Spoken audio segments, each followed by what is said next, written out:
Ikhwas sekalian, saudara-saudariku, salat tahajud seperti kami sampaikan di pertemuan lalu adalah salat yang sangat penting. Ingat, kalau di pertemuan lalu kami sampaikan 4 keutamaan tahajud, hari ini saya tambahkan 2 dan 3 yang lain langsung dari Al-Quran. Ya, kemarin saya sampaikan 4 hal. 1, masih ingat Quran surah ke-17 ayat 79 sampai dengan 81 itu.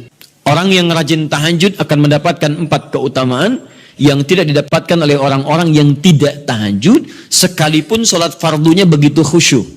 Ya, antum sholat fardu khusyuk, bagus, tapi nggak tahajud, nggak dapat 4 keutamaan itu. Ini sudah saya bahas panjang lebar di pertemuan lalu, saya hanya sebutkan cepat saja.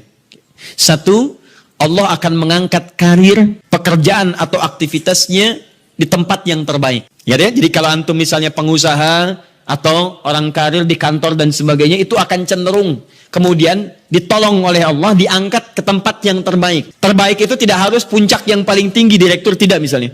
Tapi tempat yang bisa membuat nyaman hidup Anda, sholat bisa nyaman, bergaul juga nyaman, dan tenang kehidupannya. Mungkin level Anda nggak sampai puncak ya direktur utama, mungkin direktur 1, 2 gitu ya. Tapi Anda dijauhkan dari hal-hal yang maksiat, dijauhkan. Sholatnya enak, punya ruangan nyaman dan sebagainya. 2, Allah akan bimbing setiap ahli tahajud. Allah akan bimbing sehingga menjalani awal pekerjaannya dengan begitu mudah. Wa rabbi adkhilni mudkhalas sidqin. Ya Allah, tolong bimbing saya supaya mengawali pekerjaan dengan cara yang benar. 3, awas hati-hati. Anda memang posisi tinggi, sekarang dapat proyek. Apakah setiap yang dapat proyek menjalani pekerjaannya dengan benar? Belum tentu. Jangan tinggi-tinggi lah.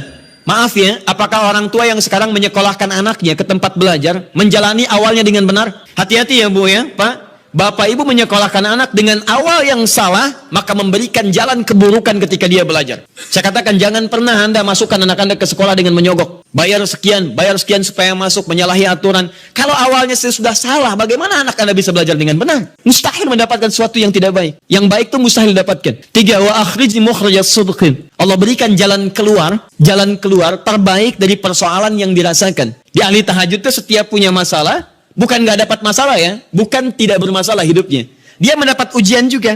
Cuman sebelum diuji, diringankan masalahnya. Sehingga seakan-akan nggak punya masalah. Padahal sama dengan yang lain. Cuma saat akan dia lalui, Allah ringankan persoalannya sehingga mudah dilalui. Dan yang keempat ini yang hebat. Ya, waj'alni min ladunka sultanan nasira.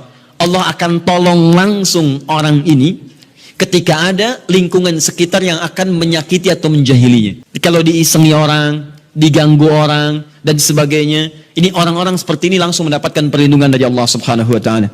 Ada satu kali, ini kisah nyata, seorang saleh, ahli tahajud, sampai saking ahli tahajudnya tidak ingin meninggalkan kebiasaan ini. Ini sangat nyata kisahnya dan tidak mengarang. Satu kali Pak, kemudian malam-malam dia perjalanan dengan rombongan. Sekarang lihat apa yang beliau sampaikan. Begitu datang harimau itu, perhatikan ahli tahajud ini. Dia ingat dengan janji Allah. Dia ingat dengan janji Allah. Perhatikan baik-baik ya. Kalau Anda sudah punya kebiasaan Qur'ani dalam jiwa Anda, maka ayat itu akan hadir membimbing Anda dalam setiap kesulitan Anda. Apapun itu. Nabi Yusuf dekat dengan Allah. Ketika digoda muncul ayatnya. Laula arra'a burhana rabbi. Kalau bukan melihat petunjuk dari Rabbnya, niscaya ada sesuatu yang buruk terjadi kepadanya. Tapi Allah jaga beliau. Lihat baik-baik teman-teman. Begitu melompat harimau itu, kemudian dia katakan dalam jiwanya. Lihat kalimatnya. Ya khalqallah. Hei makhluk Allah. Dia tidak katakan ya namar, hei harimau, tidak. Kalau disebutkan harimaunya, menunjuk pada zatnya. Tapi dia lekatkan makhluk ini kepada penciptanya. Hei makhluk Allah. Ya khalqallah, hei makhluk Allah. Jika saya memang rizki yang telah Allah tetapkan untukmu pada saat ini, maka saya ridho untuk engkau makan, silakan. Tidak ada masalah. Kalau Allah tetapkan saya sebagai rizki untukmu pada saat ini, silahkan. Tapi kalau saya bukan menjadi rizki yang telah Allah tetapkan untukmu pada saat ini, maka jangan coba-coba ganggu ibadahku hari ini. Lihat kalimatnya, bukan jangan makan aku. Ingat, bukan jangan makan aku. Jangan coba-coba ganggu ibadahku saat ini. Atau aku akan mohonkan pada Allah penciptamu untuk menghancurkan engkau saat ini juga. Perhatikan, dia minta jangan ganggu tahajudnya, bukan jangan makan dirinya. Apa yang terjadi ketika dikaitkan dengan ayat perlindungan tentang tahajudnya, maka tiba-tiba harimau ini pergi meninggalkannya, mengaum sekali langsung pergi. Anda bisa bayangkan, bisa nggak malam-malam begitu Anda sholat, tiba-tiba ada nyamuk misalnya, kan banyak tuh.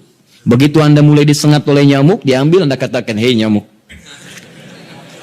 kalau ini memang rizki yang telah Allah tetapkan untukmu saat ini, sedot sebanyak-banyaknya. Saya ikhlas. Tapi kalau bukan, jangan coba-coba ganggu saya. Atau saya mohonkan kepada Allah pencipta untuk menghancurkan kau saat ini juga. Masya Allah. Kira-kira apa reaksinya? Makin banyak kayaknya. Coba cek. Berarti chemistry-nya harus lebih dibangun lagi. Tingkatkan. Itu waj'alni min ladunka sultanan nasara. Nah, maka teman-teman sekalian, dari 4 ini, kemudian Nabi menguatkan tentang itu sampai muncul ayat-ayat khusus dari Al-Quran untuk memberikan jaminan-jaminan. Ini tambahannya. Yang kelima, ini yang belum saya sampaikan pertemuan lalu. Kelima, salat tahajud itu adalah kebiasaan ahli surga saat di dunia. Jadi kalau Anda ingin melihat ahli surga yang hadir di dunia, salah satunya lihat kebiasaan sholat malamnya. Bukan nonton bola. Dan tidak dikalahkan oleh bola. Dia nggak peduli. Mau Kroasia menang 2-1 lawan Inggris, dia nggak peduli. Ya, mau Prancis menang 1-0 lawan Belgia, dia nggak peduli. Pokoknya terserah. Yang penting juaranya Prancis misalnya gitu kan. Tidak. Dia nggak peduli. Mau siapapun nggak ada masalah. Dan tidak dikalahkan. Jadi kalau Anda ingin melihat kebiasaan ahli surga saat di dunia, lihat kebiasaan malamnya. Kalau dia bangun dan mengalahkan semua kebiasaan malam ahli dunia, maka itulah ahli surga. Salah satu kebiasaannya. Ya, kalau nanti turunan dari tahajud yang muncul, nanti saya terangkan. Yang berhasil tahajud, ciri-cirinya begini. Jadi jangan dilihat setiap yang malam sholat, itu disebut ahli tahajud. Belum tentu, ada ciri-cirinya. Tapi ciri yang pertama, yang melekat kuat, kelihatan nampak, pertama adalah ciri ahli surga, dia memiliki kecenderungan untuk sering bangun malam. Dalilnya Quran surah ke-51 ayat 15 sampai dengan ayat ke-17-nya. Innal muttaqina fi jannatin wa 'uyun. Sungguh di antara orang takwa itu nanti akan ada yang mendapatkan hadiah taman surga. Apa keistimewaannya? Akhidhina ma atahum rabbuhum innahum kanu qabla dzalika muhsinin. Sungguh kebiasaan mereka itu saat di surga, keutamaan surga taman surga ini, mereka akan langsung mendapatkan semua kenikmatannya dari Allah langsung. Kalau surga lain diberikan lewildanun mukhalladun, pelayan surga. Di kalau antum ikhwan oleh bidadari surga, yang akhwat oleh pangeran-pangeran surga. Ganteng cantiknya nggak usah dibayangkan, tak terlukiskan. Ada hurun in, ada seperti mutiara, ada seperti berlian. Oh, indah sekali. Dan kata Nabi, "Ma la 'ainun ra'at wa la udhunun sami'at wa la khatara 'ala qalbi bashar." Ya, nggak pernah dilihat di bumi. Dia mengantarkan bi aqwabi wa abari qawaqasin min ma'in, bawa gelas-gelas yang berleburan mutiara, emas dan sebagainya. Nggak seperti ini, nggak ada merek Akhir TV di sana nanti. Ya, semuanya indah. Tapi nggak terbayang. Tapi taman surga tidak. Allah langsung yang berikan tanpa perantara. Kun fayakun. Gak usah dibayangkan. Laisa kamitslihi syai'. Ada seketika. Tapi yang hebat, apa kebiasaan ini? Kata Al-Quran langsung ini Allah yang mempersaksikan. Innahum kanu qabla dzalika muhsinin. Mereka itu ahli ihsan saat di dunia. Ayat 17-nya, kanu qalila minal laili ma yahja'un. Mereka itu malamnya sedikit tidurnya. Jadi punya kebiasaan bangun malam. Jadi kalau Anda, ini cara memahami ayat itu begini. Cara memahami ayat seperti ini, jangan mencari orang lain. Anda sendiri yang menjadi bagian dari ayat itu. Jadi itu diinformasikan pada kita sebagai tawaran. Kita mau nggak berniaga dengan ayat itu? Mau nggak menjadi bagian dari ahli surga itu? Jadi jangan sibuk mencari kebiasaan orang. Kenapa Anda tidak membiasakan diri jadi bagiannya? Ya. Jadi coba cek dari keluarga. Ada nggak sudah jadi bagian dari ahli surga di keluarga Anda? Sekarang pulang ke rumah, coba lihat dari sekian orang yang ada di rumah berapa yang bangun. Mula-mula cuma 2 orang menikah suami istri belum bangun. Allah kirimkan anak belum bangun. Sudah ada cucu belum bangun. 10 orang di rumah nggak ada yang bangun. Masa satu pun nggak ada yang jadi ahli surga? Coba. Makanya karena saking tingginya ayat ini, Nabi sampai membangunkan istrinya, membangunkan menantunya, membangunkan anaknya Fatimah Az-Zahra, menantunya Ali bin Abi Thalib. Dibangunkan oleh beliau, ayo bangun, bangun, bangun. Saking inginnya keluarga Nabi terpancar cahaya surga sejak mulai di dunianya. Tahun-tahun pulang ke rumah ya, coba lihat tuh. Anak-anak yang di pesantren kalau pulang dan sebagainya, malam bangun gak dia? Coba biasakan. Bangun, bangun, bangun. Dan Anda akan rasakan hal yang sangat berbeda. 2, tadi tambah 1 ya. Berarti 5, sekarang yang ke-6. Orang-orang yang rajin bangun malam, itu orang-orang yang mendapatkan pujian langsung dari Allah Subhanahu wa Ta'ala. Jadi kalau Anda ingin melihat orang yang dipuji Allah, itu lihat orang yang sering bangun malam, tahajud. Di antara dalilnya, Quran surah ke-32, ayat ke-16. Tatajafa junubuhum 'anil madaji' yad'una rabbahum khawfan wa tama'a wa mimma razaqnahum yunfiqun. Setelah kita sujud itu ayat sajadah, Allah terangkan. Itu indah sekali kaitannya. Nih, di antara orang sujud ini ada yang lebih hebat lagi. Kalau Anda sholat subuh baca misalnya ayat sajadah, sujud. Allah terangkan. Di antara sifat orang yang rajin sujud ini adalah orang-orang yang rajin tahajud. Tatajafa junubuhum 'anil madaji'. Mereka sering menghindari tempat tidur di malam harinya. Maksudnya apa? Rajin tahajudnya. Ada orang-orang yang dipuji oleh Allah Subhanahu wa taala karena kebiasaan malamnya dia menghindarkan diri dari tempat tidur. Maksudnya bukan nggak tidur, rajin bangun malamnya. Rajin bangun malam. Bapak Ibu kurang apa lagi ya? Kalau ada orang dipuji misalnya saat di dunia, presiden memuji seseorang, artinya presiden menyukai dia. Artinya presiden menjamin kemudahan baginya. Kalau ada orang yang dipuji Allah, artinya Allah mencintai dia dan menjamin kemudahan dalam kehidupannya. Maka dekati orang-orang seperti ini. Saya sarankan kalau antum punya teman, ikhwan sekalian, sedang mabit misalnya, atau tugas dinas keluar. Tiba-tiba tengah malam di hotel dia bangun sholat, itu teman terbaik Anda. Saya katakan pada Anda, tandai orang ini, dan dekati dia saat di kantor. Bangun ukhuwah dengannya, persahabatan dengannya.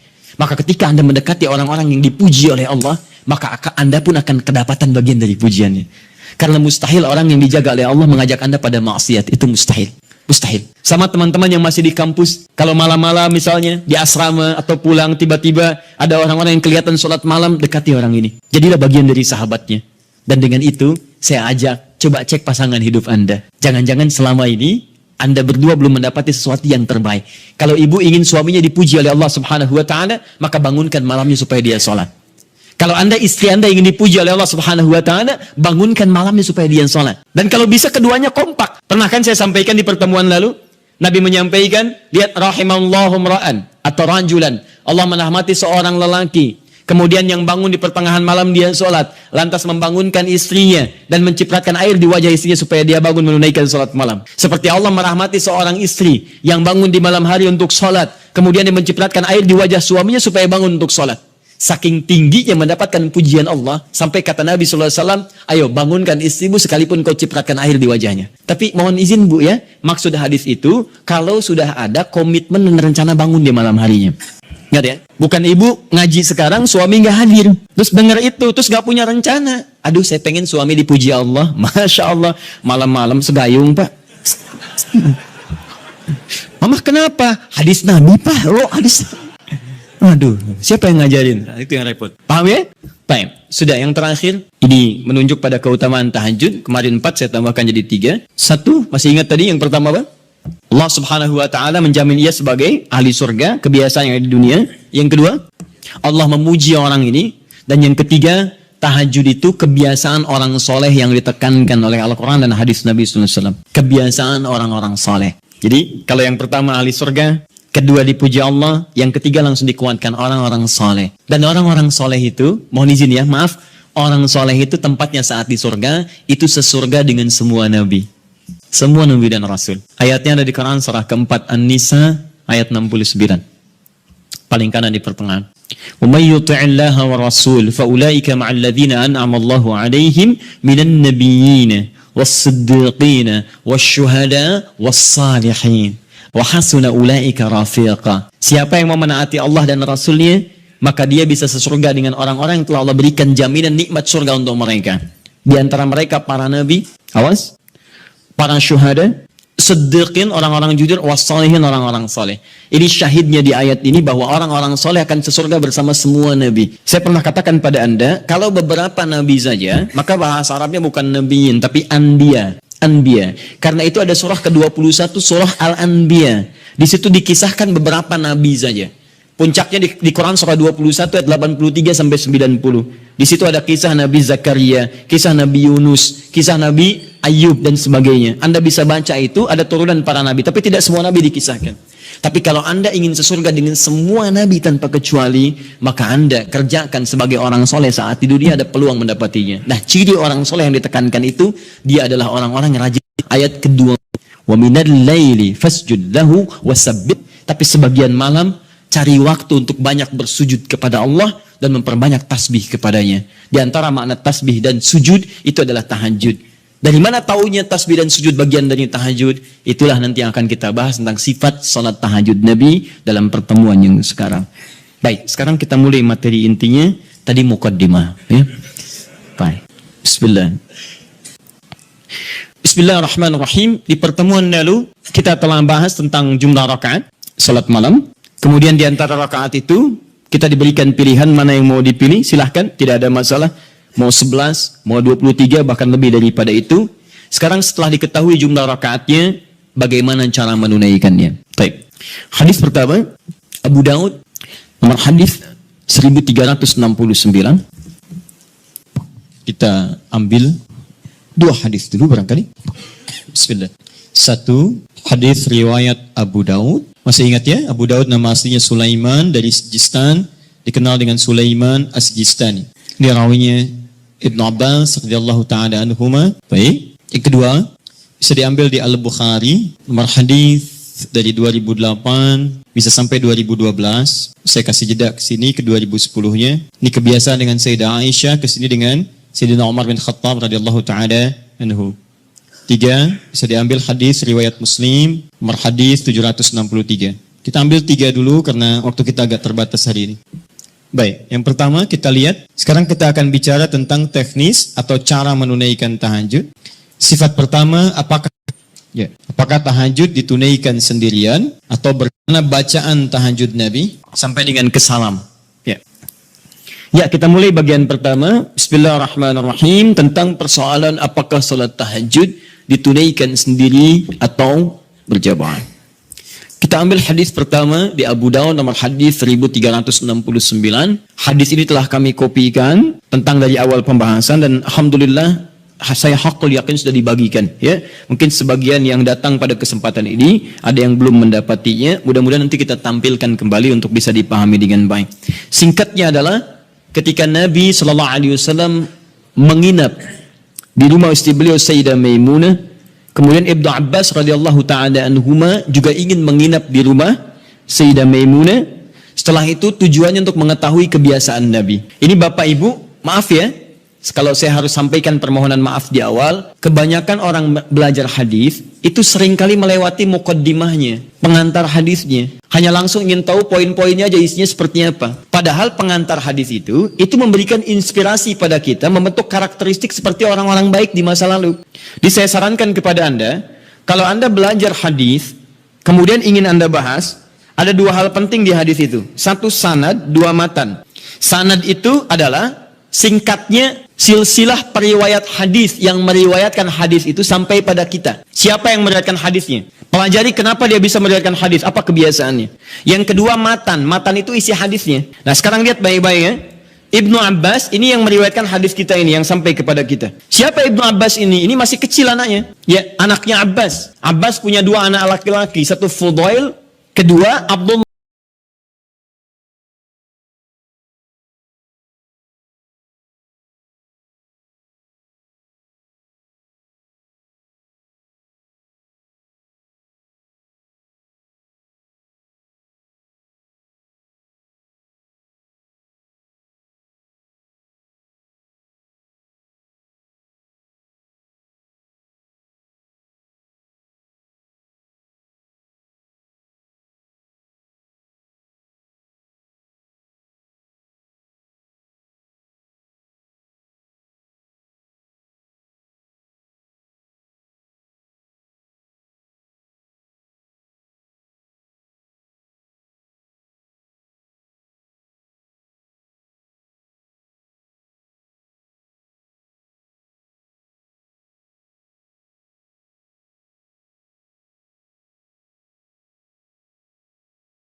tinggalkan, ibadah kerjakan. Itu yang dimaksud, ambil baiknya, tinggalkan buruknya. Dan tidak usah rame gitu kan. Nah, sini. Satu.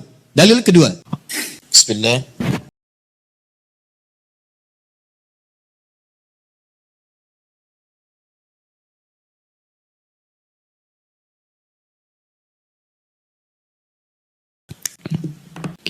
Ja'a ashabu Rasulullah sallallahu alaihi wasallam. Datang beberapa orang sahabat Nabi sallallahu alaihi wasallam. Fahum Abdullah bin Mas'ud radhiyallahu taala anhu, Hudzaifah al-Yamani radhiyallahu taala anhu, wa Ubay bin Ka'ab radhiyallahu taala anhu.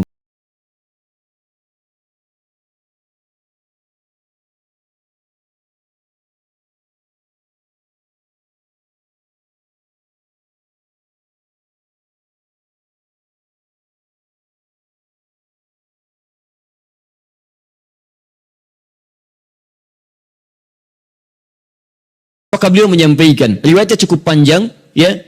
Makana yazidu fi Ramadan wala fi ghairihi ada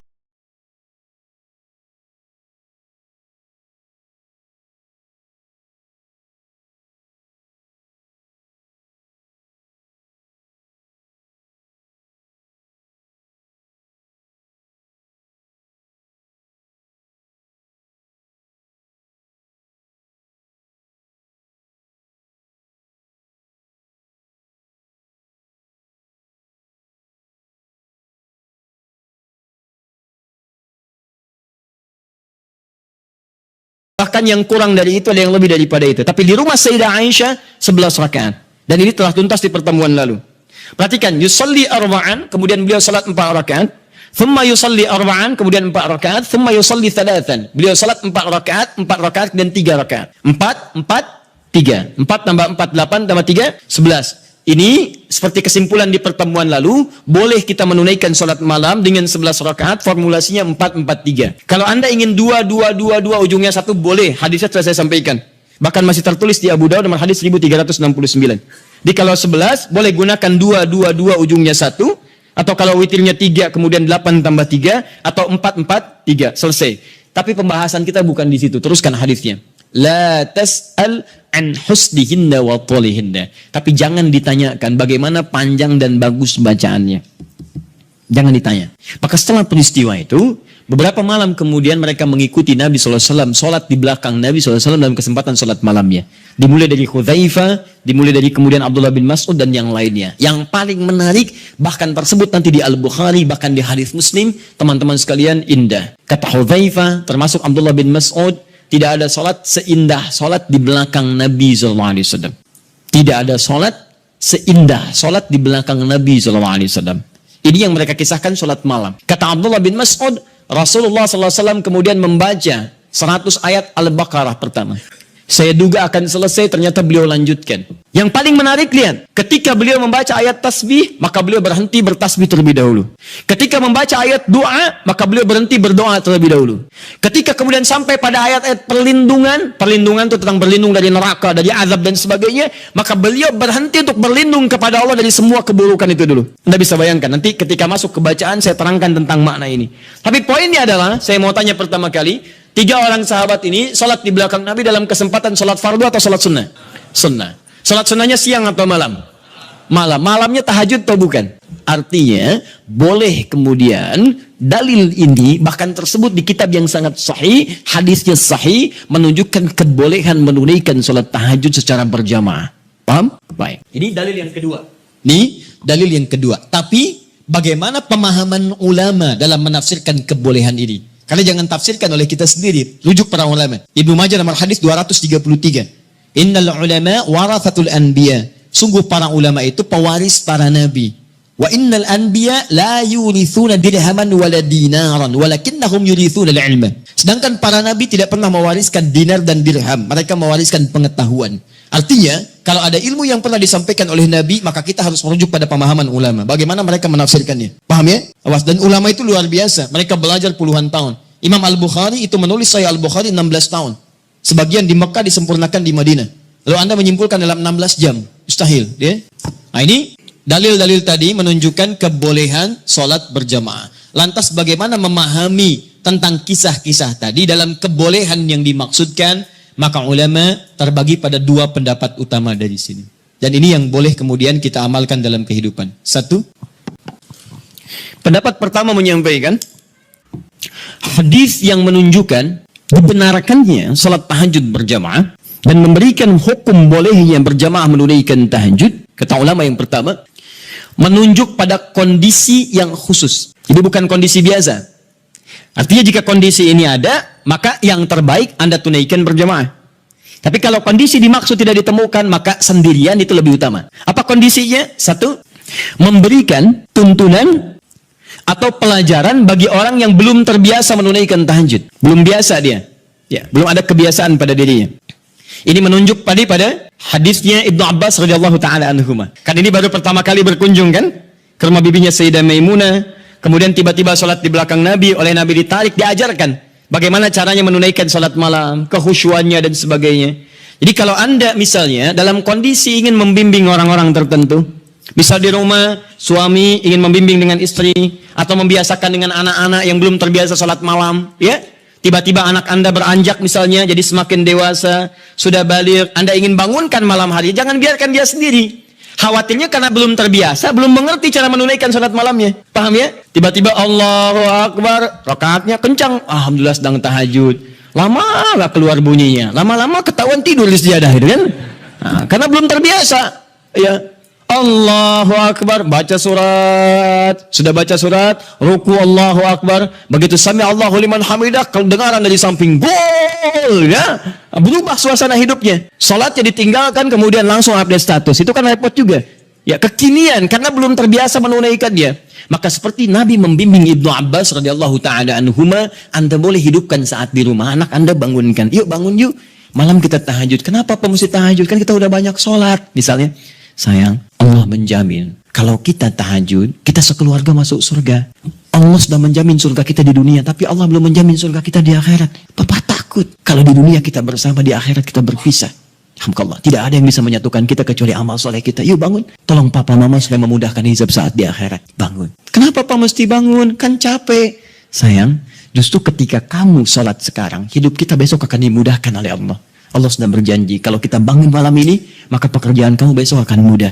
Sekolah kamu akan mudah, pelajaran kamu akan mudah, dan seterusnya. Maka teman-teman cari aura-aura positif untuk menghidupkan itu. Bangun malam, itu indah. Itu indah. Guru di sekolah punya program misalnya, ya ada mabit, ada macam-macam, malamnya dibangunkan, boleh silakan. Cari imam bagus, kemudian hadirkan suasana malam, sholat itu boleh.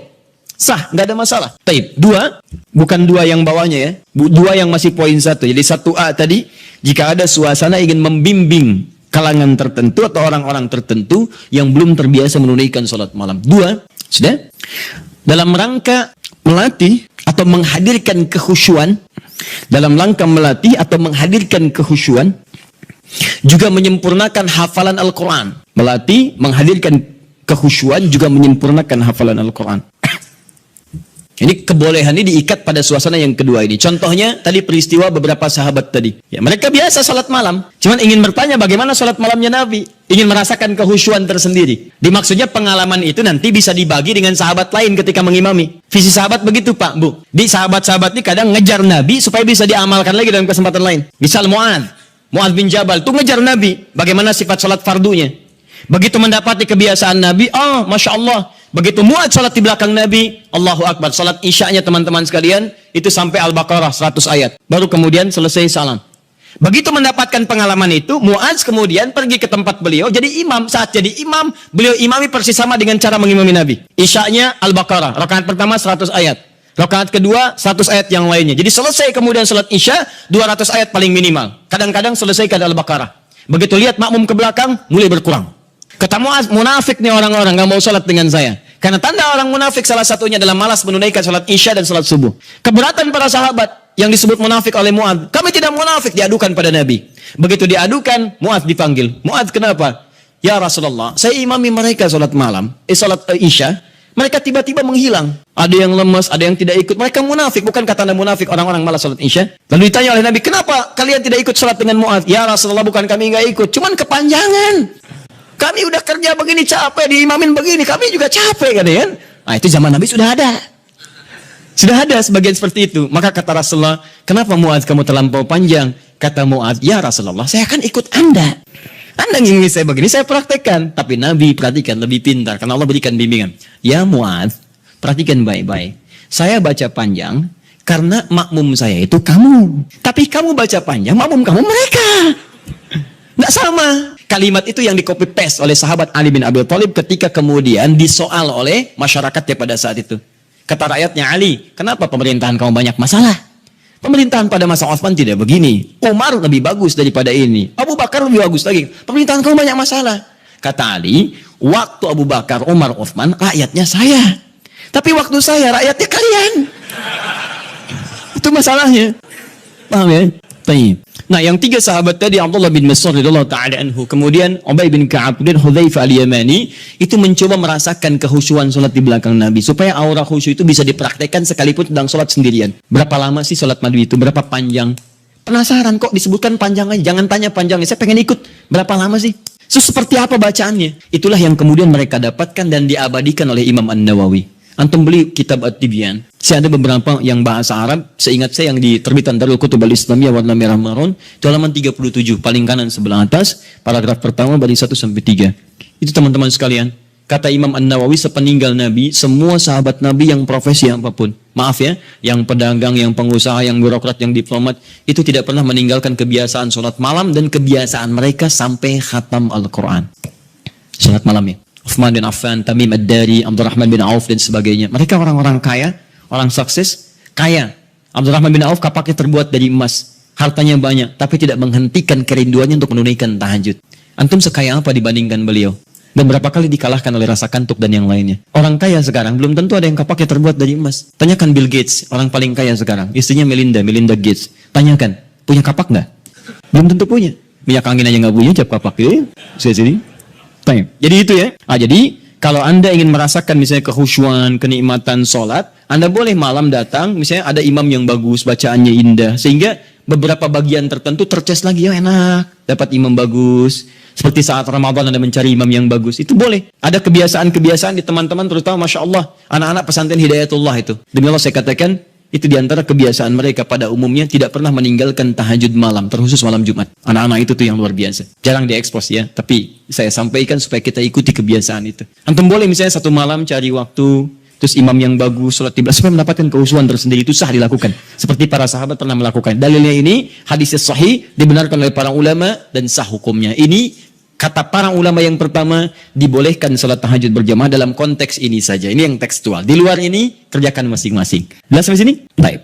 Yang kedua, berpendapat para ulama, hadis ini menunjukkan kebolehan mutlak berjamaah. Gak perlu diikat oleh kondisi. Artinya kalau mau jamaah, jamaah aja. Kalau enggak, bolehnya mutlak. Kenapa? Karena Nabi pun tidak memberikan petunjuk syarat khusus.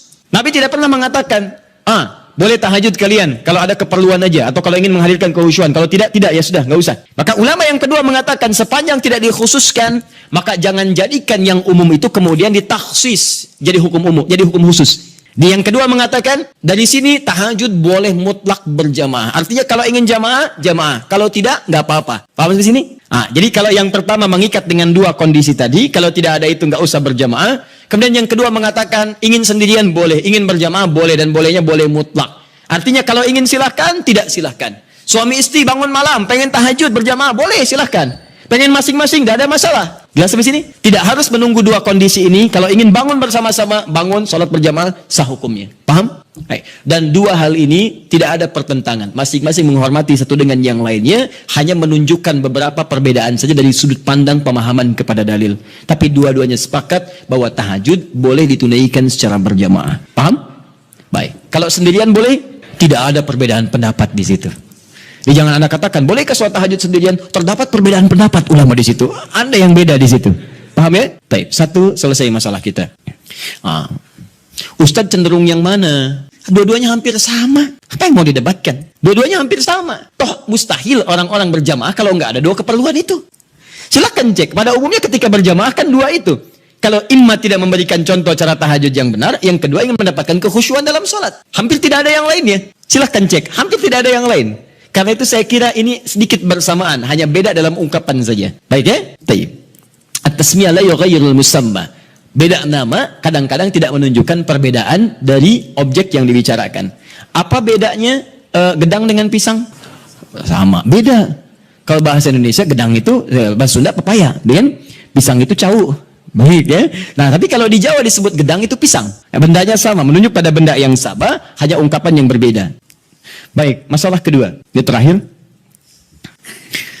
Apa bacaan yang biasa dibaca oleh Nabi dalam tahajudnya? Terutama surat apa yang beliau biasakan baca? Baik, saya mau mulai dulu. Kalau Al-Fatihah tidak akan saya bahas. Untuk iftitah, pembuka ringan, ada 12 doa iftitah. Iftitah atau istiftah? Iftitah. Baik, 1 iftitah, 2 istiftah. 1 atau 2 yang benar? Yang 1 angkat tangan. Yang 2? Anda maunya apa sebetulnya? 1 tidak, 2 tidak. Baiklah. Alhamdulillah, hari ini spesial. Tulis sendiri, ngapus sendiri, terangkan sendiri, milih sendiri. Tanya. Ke atas saja ini. 1 iftitah, 2 istiftah. Ini istiftah. 1 atau 2? 1 yang ini ya. Baik, yang ini benar tidak? Tayyib. Kalau tidak tahu katakan Allahu a'lam. Baik. Dua-duanya benar tulisannya.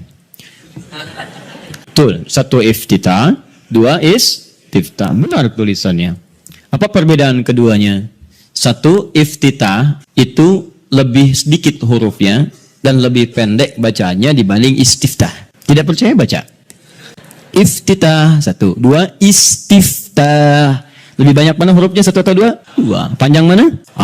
Sekarang kita pakai menggunakan ilmu bahasanya, ilmu lughah. Kaidah berkata, ziyadatul mabna tadullu ala ziyadatil ma'na. Ketika hurufnya bertambah, maka menunjukkan maknanya pun lebih luas. Jika ada huruf lebih panjang, maka maknanya lebih panjang dibandingkan dengan yang hurufnya sedikit. Artinya kalau iftitah itu pembuka yang ringan, singkat, padat. Kalau istiftah, pembuka yang agak panjang. Kalimatnya lebih panjang dari yang pertama. Nah, Bapak Ibu sekalian, doa pembuka dalam sholat sebelum Al-Fatihah itu ada 12 jenis, 12 ragam. Ada yang pendek, ada yang panjang. Ada yang pendek. Ada a'udzubillahi samil alim minasyaitonir rajim min hamazihi wa nafthihi wa nafthihi. Sudah selesai. Allahu akbar kabira, walhamdulillahi katsira, subhanallahi bukratan wa asila. Selesai. Awas hati-hati ya. Nanti kita belum hapus nih. Nanti kalau sudah saya katakan hapus, nanti insyaallah akan dihapus. Khair insyaallah. Semoga Allah ampuni dosanya. Saya tulis lagi. Baik. Jadi kalau pendek ada Allahu akbar kabira, alhamdulillahi katsira, subhanallahi bukratan wa asila. Ada. Yang panjang ada. Allahumma ba'id baini wa baina khataayaya kama ba'adta baina al-masyriqi wal maghrib. Allahumma naqqini minal khataaya dan seterusnya. Misal ada lagi yang wajjahtu wajhal ladzi fatara samawati wal ardh dan seterusnya. Itu panjang, ya. Allahumma ya rabb Jibril wa Mikail, itu panjang. Jadi kalau panjang disebutnya istiftah. Kalau pendek disebut iftitah. Itu penting dipahami dulu nanti karena dalam kitab-kitab fikih kadang disebut iftitah, kadang disebut istiftah. Kita mesti paham. Nah, sunnahnya di mana ini ditempatkan? Kapan baca yang iftitah pendek, kapan baca yang panjang? Maka saya sampaikan pada Anda, kebiasaan Nabi kalau beliau sholat dalam situasi yang sedang dikejar oleh aktivitas yang lain, misal safar atau kondisi mendesak, maka beliau tidak pernah membaca yang panjang-panjang, singkat. Allahu akbar kabira, alhamdulillahi katsira, subhanallahi bukratan wa asila. Selesai. Kalau Anda baca wajah itu setelah itu artinya 2 doa digabungkan jadi 1. Jelas ya? Tayyib. Kalau kemudian Anda bacakan a'udzubillahi samil alim minasyaitonir rajim min hamazihi wa nafthihi wa nafthihi. Selesai. Pendek, itu yang iftitah. Jadi kalau Anda dalam salat-salat di qasar, saat safar, jangan baca yang panjang-panjang. Salatnya aja di qasar, kenapa iftitahnya dipanjangin? Kadang bahkan nggak dibaca sama sekali. Seperti dalam salat tarawih, lebih pendek lagi. Ya, jadi dan seterusnya. Jadi teman-teman itu penggunaannya. Kalau dalam salat-salat fardu baca yang menengah, Allahumma ba'id dan sebagainya. Tapi dalam salat malam, apalagi dalam salat sendirian, yang kekhusyuan terjadi antara pribadi dengan Allah, tersambung dengan Allah Subhanahu wa taala, maka Nabi seringkali memilih yang panjang dalam iftitahnya. Maka dipilihlah kemudian yang istiftah. Allahumma ya rabb Jibril wa Mikail dan seterusnya. Atau yang wajjahtu wajhal ladzi fatara samawati wal ardh hanifan musliman wa ana minal musyrikin dan seterusnya. Itu panjang. Itu boleh. Bacakan, pilih yang paling panjang. Sehingga ada getaran-getaran pada jiwa. Ada semacam warming up. Kita lebih tersambung dulu sebelum membaca surat-surat yang lainnya. Ini koreksi ya bagi diri saya pribadi. Dan juga pengingat bagi Bapak Ibu sekalian. Maaf sebesar-besarnya. Ada sindiran halus dalam Quran. Tapi begitu tajam maknanya. umumnya orang sholat, bahkan ada yang tidak memahami apa yang dibaca dan dilakukan dalam sholatnya. Masalah kita sekarang, kenapa orang sholat belum menghadirkan kehusyuan? Karena umumnya banyak orang yang masih belum paham apa yang dibaca dalam sholatnya. Bagaimana sholat kita bisa khusyuk kalau kita nggak ngerti apa yang dibaca? Saya mohon Bapak Ibu sekalian, cobalah dalam sepekan misalnya. Hari ini saya mau paham iftitah dulu. Supaya ketika saya paham, saya bacakan, ada getaran pada jiwa saya. Sahabat Abu Bakar saja itu baru takbir Pak, takbir itu sudah gemetar dan menangis. Baru Allahu Akbar. Dia begitu, fayaqulu Abu Dawud nomor hadis 857, fayaqulu Allahu Akbar. Maka saat takbir katakan Allahu Akbar. Beliau angkat tangannya mengatakan Allahu Akbar, sudah gemetaran menangis. Sampai ketika diminta jadi imam oleh Nabi, kata beliau, ya Rasul jangan saya. Saya pribadi yang cepat menangis, khawatir banyak enggak khusyuknya. Ya, kenapa? Karena merasakan kalimatnya Allahu Akbar, Allah yang Maha Agung, Maha Besar. Beliau merasakan takut ketika bertakbir, merasa paling khusyuk salatnya. Merasa paling hebat dibanding orang. Merasa paling paling luar biasa dibandingkan orang lain. Selevel sahabat Abu Bakar menemani kehidupan Nabi di dunia, berdampingan dengan Nabi di alam barzakhnya, itu saat sholatnya dalam masa hidupnya masih gemetaran tuh. Takut ketika sholat membawa sekecil, seatom, sezarah nilai dari kesombongan dalam kehidupan dunia. Bahkan takut dalam sholatnya pun diduga orang paling khusyuk, takut. Gemetaran sampai gemetar. Bisa nggak suasana itu? Bisa nggak gitu ya? Bisa Ustaz, subuh-subuh di puncak. Bahkan sebelum takbir sudah gemetar ya. Bukan itu yang diharapkan. Beda. Baik. Ya, saya sangat yakin kalau Anda paham tentang bacaan-bacaan ini, itu akan beda suasananya. Misal, antum yang iftitah baca apa doanya? Allahumma ba'id, ya. Riwayat sahabat Abu Hurairah di Al-Bukhari. Paham nggak artinya? Saya beri contoh ya. Gini. Allahumma ba'id baini wa baina khataya ya kama ba'adta baina al-masyriqi wal maghrib. Allahumma naqqini min al-khataya kama yunaqqa ath-thawb al-abyad min ad-danas. Allahumma ighsilni bil ma'i wath thalji wal barad. Sekarang perhatikan maknanya. Anda paham ini saja, maka ada getaran tersendiri yang menghujam dalam jiwa kita sehingga menghadirkan rasa kepasrahan yang sangat luar biasa. Perhatikan kalimatnya. Saya contohkan dulu sebentar. Bismillah. Allahumma ba'id baini wa baina khatayaya. Saya tunjukkan dua kalimat saja. Satu ba'id, begini. Yang kedua khataya. Iya. Khataya. Ya terakhirnya pendek. Nggak panjang ya. Ya. Saya mulai yang ini dulu. Khataya. Ya. Ini dua kalimat yang disatukan. Kalimat pertama, khataya. Ini. Keduanya plus ya. Kecil. Khataya plus ya. Pendek, ya disatukan. Kalau ini saya naikkan ke atas, saya tuliskan dulu begini. Ya, ini jama' dari kata khata'un. Jama' ini ada dua. Satu akhta'un, akhta'. Yang kedua khataya. Perhatikan, apa artinya khata'? Artinya salah, yang berpeluang memiliki dosa. Khata', salah. Ada di antara kita yang tidak punya salah? Boleh angkat tangan? Saya langsung pulang. Ya, beliau lebih berhak menyampaikan tausiah. Tapi ada yang hari ini kesalahannya sedikit, yang banyak, sangat banyak, saking banyaknya nggak bisa angkat tangan, gitu kan? Tapi sekarang ganti. Ada yang ingin masuk surga, boleh angkat tangan? Saya doakan dipercepat. Tapi, alhamdulillah. Tapi, yang surganya Firdaus boleh angkat tangan? Baik. Ini info aja ya, info. Nabi Adam berbuat kesalahan sedikit sekali, sedikit. Nyicipin buah khuldi keluar dari surga. Antum ngaku salah banyak, pengen masuk. Maka kita harus punya amalan lebih daripada apa yang pernah kita lakukan dari kesalahan. Khata ini salah, sekali salah. Kalau kesalahannya banyak, saya ilustrasikan begini. Kalau ingin mengukur kesalahan, jangan jauh-jauh dulu, tubuh kita dulu. Ini mata nih, mata. Hari ini aja berapa kali salahnya? Salah lihat. Sudah ada istri, dilihat istri orang. Ibu juga begitu. Udah ada suami, dilihat suami orang. Kenapa suami saya nggak seperti Ustadz ya? Suami ibu. Ya. Paham ya? Nah, itu baru mata, belum telinga, belum lisan, belum pikiran dan sebagainya. Paham ya?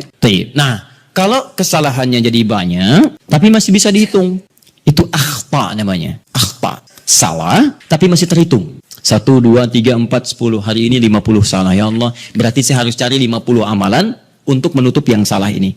Salah harus ditutup oleh soleh. Berarti saya harus mengerjakan amal soleh untuk menutup yang salah. Bagaimana caranya? Ingat, cari amalan yang cerdas ya. Cerdas. Yang amalan ringan tapi pahalanya banyak. Kalau kesalahan itu kan satu kali salah dihitung 1 kan? Tapi kalau amalan kebaikan 1 dihitung berapa? 10. Cari lagi amalan yang berlipat seperti bacaan Quran. Bacaan Quran itu 1 hurufnya 10 kebaikan. Jadi begitu Anda melakukan tak sadar nih ada kesalahan nih 30 misalnya. Begitu Anda baca Quran alif lam mim yang bukan dosa besar, yang bukan dosa besar. Alif satu huruf, lam satu huruf, mim satu huruf di hadis Nabi. At-Tirmidzi nomor hadis 2910. Ya kan? Maka seketika yang kita nggak duga salah itu dihilangkan oleh Allah. Hilang. Makanya nggak baca Quran sehari itu rugi. Demi Allah rugi saya katakan. Karena dia nggak sadar beberapa kesalahan dia tidak tergugurkan dalam kesehariannya itu. Coba kalau mau hitung-hitung. Aduh saya salah 5 nih. Berarti terus saya tutup. Nun. Selesai. Bang. Itu orang hitungan. Balik sini. Tapi kalau Anda merasa seperti tadi. Aduh nggak terhitung nih. Banyak kesalahannya. Nggak bisa keukur. Maka rubah jamaknya. Ada jamaknya yang kathrah. Khataya. Jadi ada jam'ul qillah. Jama' tapi masih bisa terhitung. Ada jam'ul kathrah di ilmu nahwu. Jama' tapi sulit untuk dihitung saking banyaknya. Banyak. Rubah kalimatnya dari akhta jadi khataya. Paham? Nah, terus Anda ngaku. Saya memang mengakui ya Allah banyak salah seperti tadi itu. Ngaku banyak. Mata salah, telinga salah, kaki salah. Semua salah ya Allah. Saya ngaku banyak salahnya. Amal saya sedikit. Kalau Anda mengakui kesalahannya, tambahkan ya kecil di ujung kalimat khatayanya. Maka khataya ya. Jadi kalau kalimat itu disatukan khataya ya. Maknanya saya mengakui saya banyak salahnya. Nah, kalau Anda ingin dihapuskan, dijauhkan dari kesalahan itu sejauh-jauhnya, maka sesuatu yang dijauhkan sejauh-jauhnya bahasa Arabnya ba'id. Ada tasydid ba'id, ada pakai alif ba'id. Kalau tasydid begini, ini di ilmu lugah ya, ba'id ada tasydidnya ini. Itu artinya jauhkan tapi masih kelihatan.